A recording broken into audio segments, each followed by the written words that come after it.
খাদিজা, মরিয়ম কি করো? এ আম্মা আম্মা আম্মা কাঁচাটা তুলে না। হ্যাঁ লালটা তোলো। হ্যাঁ হ্যাঁ ওই যে ওই পাশে আরো লাল আছে। হয়েছে। ওই যে ওই যে ওই যে তোলো। ও তুমি তো কাঁচাটা তুলছো খাদিজা। হ্যাঁ হ্যাঁ ওই দিকের কাছ থেকে তুলতে হবে। এদিক থেকে চলে আসো আসো আসো এদিকের কাছ থেকে। এই যে এখানে লাল হয়ে আছে টমেটো তুলো। আর কি তুলতে হবে এখন? শাক তুলতে হবে, অনেক শাক হয়েছে। এই যে অনেক শাক হয়েছে, শাক তুলতে হবে। ঠিক আছে, দেখি কয়টা টমেটো পাকছে। মাশাআল্লাহ। হ্যাঁ সবুজটাও তুলেছে। লাল কোনটা দেখাও তো। আর সবুজ কোনটা? মাশাআল্লাহ, তুমি তো লাল আর সবুজ আছে না। আচ্ছা এবার শাক তোলো।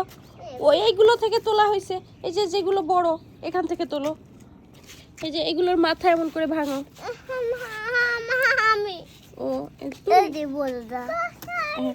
হ্যাঁ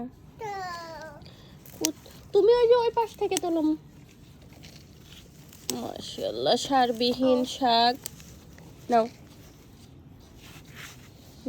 রাখো, এভাবে তোলো। মাশাআল্লাহ, আমার মেয়েরা কত কাজের। হ্যাঁ আর ওই যে আরেকজন গিয়ে তোলে।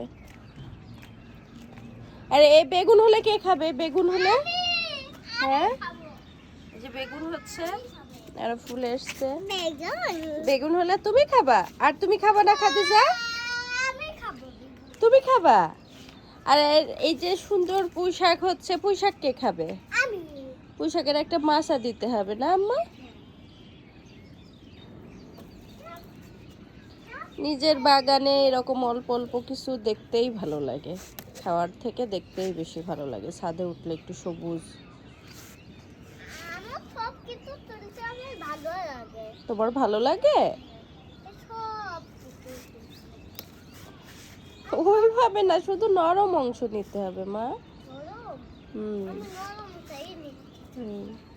কলমি শাক একবার গজালেই বারবার পানি দিলেই শুধু হয়।